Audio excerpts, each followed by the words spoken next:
बदायूं से भारतीय जनता पार्टी के लोकसभा प्रत्याशी दुर्विजय शाक्य जी हमारे साथ बातचीत के लिए मौजूद हैं।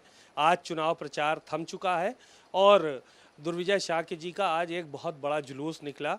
उसमें पुष्कर सिंह धामी भी शरीक हुए, लोगों से वोट मांगा और भाजपा को वोट देने की अपील की। उनसे बात करते हैं और जानते हैं कि इतने दिनों के प्रचार के बाद क्या नतीजा निकलने वाला है, अपने आप को भारतीय जनता पार्टी कहाँ पे देख रही है और ये प्रचार में कितना उनको समर्थन मिला।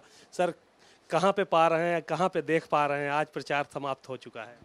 जी बहुत बहुत धन्यवाद आपका। और जहाँ तक मेरे देखने की बात है, मैं टिकट होने के बाद 28 तारीख को बरेली से बदायूं आया था। तो जब बदायूं की सीमा में प्रवेश किया, उस दिन से लेकर आज तक मैं जहाँ भी गया और जिस भी समाज में गया, जिस भी वर्ग में गया, वहाँ मुझे बहुत अपार जन आशीर्वाद मिला है। और लोगों का जो मन है, जो यहाँ की जनता जनार्दन का मन है, वो देश के प्रधानमंत्री के प्रति एक भरोसा है।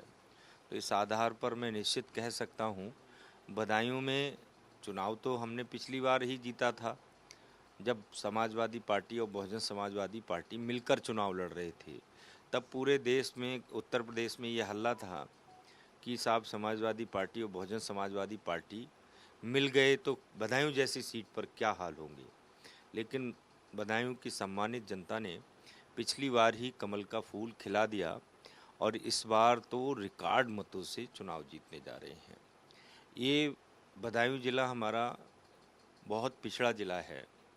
समाजवादी पार्टी के लोगों को इस ज़िले ने बहुत बार सांसद बनाया।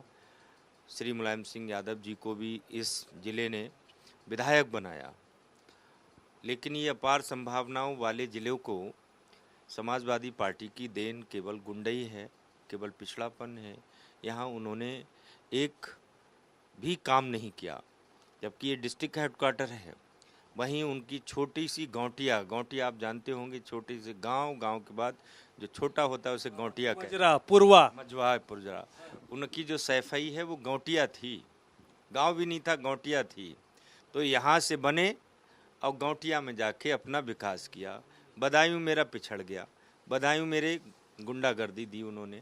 तो इसलिए मुझे तो दर्द है, परेशानी है और ये बात बदायूं को समझ में आई है। बहुत 40 सालों के बाद बदायूं का मिट्टी का बेटा यहाँ मैं चुनाव लड़ रहा हूँ, तो मुझे हर जाति वर्ग का समर्थन मिल रहा है। शिवपाल यादव समाजवादी पार्टी के बड़े नेता हैं, उनके पुत्र यहाँ पर चुनाव लड़ रहे हैं। दावा उस तरफ से भी किया जा रहा है जीत का कि इस बार बड़ी जीत होगी। पिछली बार तोता स्ट्रांग रूम में घुस गया था, बेईमानी की गई, इस तरह के आरोप जो है वो लगाए गए। देखिए, ये लोकतंत्र है और शिवपाल सिंह बड़े आदमी, राजा टाइप आदमी हैं। और राजा भी क्या हैं, जनता जनार्दन के हक पर लूट की है, उन्होंने डाका डाला है। आदित्य यादव की केवल एक ही क्वालिफिकेशन है कि वो बड़े परिवार में पैदा हुए हैं, इसके अलावा कोई उनकी उपलब्धि नहीं है।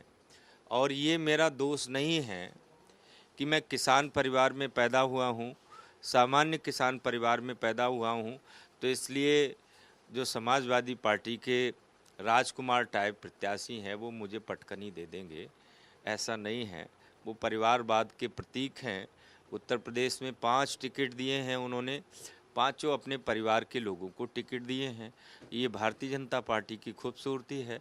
मेरे जैसे सामान्य परिवार के कार्यकर्ता को टिकट दिया है, चुनाव लड़ रहा हूँ, किसान का बेटा हूँ, किसान में भी सामान्य किसान का बेटा हूँ, इसलिए मेरे साथ जनता जनार्दन का आशीर्वाद है।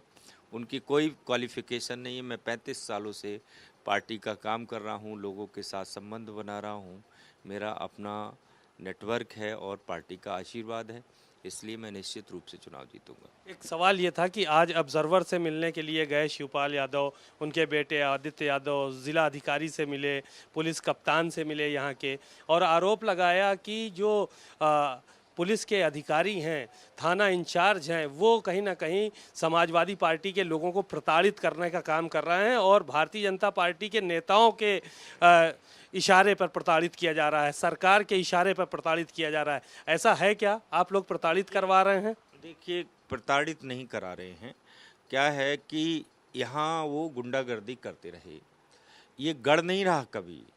गुन्नौर, सहसवान, बिसौली तमाम ऐसे क्षेत्र हैं जहाँ वो जब चाहे श्रीमान मुलायम सिंह यादव जी चुनाव लड़े हों, जाएं उनके यहाँ कोई और लड़ा हो, इन सब लोगों ने बूथ कैप्चरिंग की। बूथ कैप्चरिंग भी ऐसी की कि लोगों के वोट नहीं पड़ने देते थे और कहीं लोगों को डराना, धमकाना, ये सब और गुंडई करना इनकी आदत में है। 2014 के चुनाव में इन्होंने, मेरे पास इस बात की इन्फॉर्मेशन है, सरकार उत्तर प्रदेश में अखिलेश यादव जी की थी, तो इन्होंने लगभग 27 गाड़ियां सेक्टर मजिस्ट्रेट लिखवा कर फर्जी उसमें अपने कार्यकर्ताओं को बिठाकर गुन्नौर और सहसवान में बूथ कैप्चरिंग कराई थी। तो अब भारतीय जनता पार्टी की सरकार में कोई भी गुंडा बूथ तो नहीं लूट सकता है। मैं स्वयं भी सक्षम हूँ और सरकार भी गुंडा विरोधी है, इसलिए वो अभी से ऐसा माहौल बना रहे हैं, प्रेशर बना रहे हैं। मेरे पास इन्फॉर्मेशन है, उनके 4-5 जगह की, 10 जगह की मेरे पास इन्फॉर्मेशन है। अभी रिकॉर्डिंग मंगा रहा हूँ, मैं भी चुनाव आयोग से मिलूँगा। वो किस तरह से लोगों को धमका रहे हैं। उनका एक यहाँ समाजवादी का पार्टी का नेता है, उसने यहाँ एक कैभिया गांव है, उसमें एक लड़के को फ़ोन करके कहा कि तुझे देख लेंगे। स्वयं शिवपाल यादव जी ने यहाँ कहा कि जो वोट नहीं देगा मैं उसे देख लूँगा। तो उल्टा हमें कंप्लेंट करनी चाहिए, हम कंप्लेंट करेंगे भी उनकी।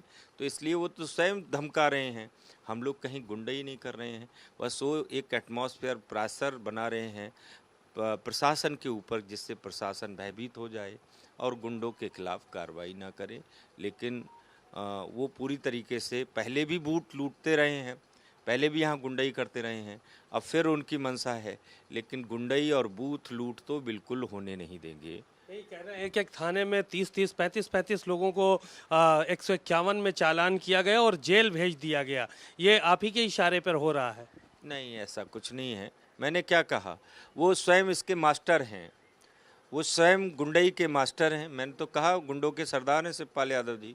उसी आधार पर वो अभी भी मैं पहले चुनाव की घटना, हम तो सुनते थे, तब छोटे थे, नॉन पॉलिटिकल थे, हमने सुना कि गुन्नौर में सैफई की 100 गाड़ियां आती थीं और आकर वहां वोट पर, बूथ पर कब्जा करती थी। वो दूसरे दौर थे, इनके आतंक का दौर था, अब वो दौर नहीं है। ये उसी की भूमिका बना रहे हैं, ये प्रेशर में लेना चाह रहे हैं। दूसरा, इनको अपनी ये दिख रहा है कि इनकी हार सुनिश्चित है, अब जनता जागरूक हो गई है, अब जनता इनके भय में नहीं आने वाली है, जनता इनको अपने वोट के माध्यम से करारा जवाब देगी। इसलिए अनर्गल अपनी हार को देखते हुए ये सब बातें कह रहे हैं। कितनी बड़ी जीत देख पा रहे हैं इस बार? सपा की जड़ें उखड़ जाएंगी, बदायूं से सपा की जड़ें उखड़ जाएंगी। कभी सपने में नहीं सोचेंगे ये सैफई परिवार के लोग कि बदायूं में दोबारा चुनाव लड़ने आए। शुक्रिया दुर्विजय शाक्य जी। बहुत ही जो है वो बेबाक नेता हैं और उन्होंने बहुत सारी बातें कहीं। साफ तौर पर उन्होंने यही कहा कि इस बार बदायूं में समाजवादी पार्टी की जड़ें उखड़ जाएंगी और सैफई परिवार दोबारा बदायूं में चुनाव लड़ने की नहीं सोचेगा। कैमरामैन अमरीश राजवंशी के साथ सीमाब नकवी, भारत समाचार, बदायूं।